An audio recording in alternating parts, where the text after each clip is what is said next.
জয় বাংলা, ভান্ডারি আছি। আমরা দেশপ্রেমিক, আমাদের নেতৃস্থানীয় ব্যক্তিবর্গ যারা সোনা বাংলা করা যে সোনার কারিগর, তাদেরকে দেখতে পাচ্ছি। তারা কেক করে আসলে জয় বাংলা, ভান্ডারি আছি। আমরা দেখতে পাচ্ছি তারা কেক করে প্রবেশ করছে। আজকে সেই বাংলাদেশ আওয়ামী লীগের ৭৫তম প্লাটিনাম জয়ন্তী। সেই প্লাটিনাম জয়ন্তীতে আমরা দেখতে পাচ্ছি যে রোজ গার্ডেনে সবাই প্রবেশ করছে। আমরা এখন দেখতে পাচ্ছি আমাদের স্বরাষ্ট্রমন্ত্রী শেখ কামাল ভাই, তিনি আসছে। আসলে তার জয় বাংলা, ভান্ডারি আছি। জয় বাংলা। আমাদের স্বরাষ্ট্রমন্ত্রী কামাল ভাই, স্যার কামাল ভাই।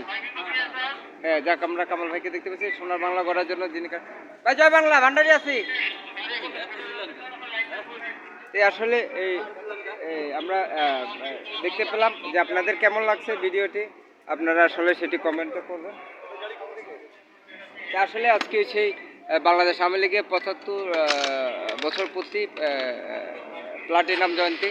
সেই প্লাটিনাম জয়ন্তীতে আমরা রোজ গার্ডেনের সামনে আছি। এখানে এক এক করে আসলে প্রবেশ করছে আমাদের সোনার বাংলা গড়া যে সোনার মানুষরা। তাদের হাত ধরে দেশ এগিয়ে যাচ্ছে। ডিজিটাল বাংলাদেশ আমরা পেয়েছি এবং স্মার্ট বাংলাদেশের দিকে আমরা এগিয়ে যাচ্ছি। তো স্মার্ট বাংলাদেশ করতে গেলে আসলে দেশকে ভালোবাসতে হবে, মানুষকে ভালোবাসতে হবে। সে দেশকে মানুষকে ভালোবাসতে গেলে মাঝে মাঝে আসলে আমাদের যে রোজ গার্ডেনে আসতে হবে। সে রোজ গার্ডেনে এসে আসলে সে বঙ্গবন্ধু যে স্মৃতি ঘেরা যে রোজ গার্ডেন বাংলাদেশ আওয়ামী লীগের যে আতুল ঘর, যেখান থেকে আওয়ামী লীগ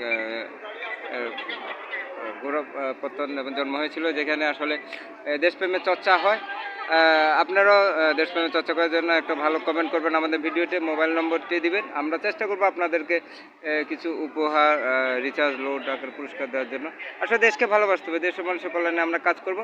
আর আমি তো আছি দেশপ্রেমে কথা বলার জন্য। করোনা মহামারীতে আমরা যেভাবে একে অপরকে সহযোগিতা করেছিলাম, ভালোবেসেছিলাম, একইভাবে আমরা ভালোভাবে দেশকে এগিয়ে নিয়ে যাবো, দেশ ও জাতি কল্যাণে কাজ করবো। সবাইকে ধন্যবাদ দেশপ্রেম বাংলাদেশ চ্যানেলের সাথে থাকার জন্য। সবাইকে ধন্যবাদ। দেশপ্রেম বাংলাদেশ লাইভ আমাদের সাথে থাকার জন্য সবাইকে ধন্যবাদ।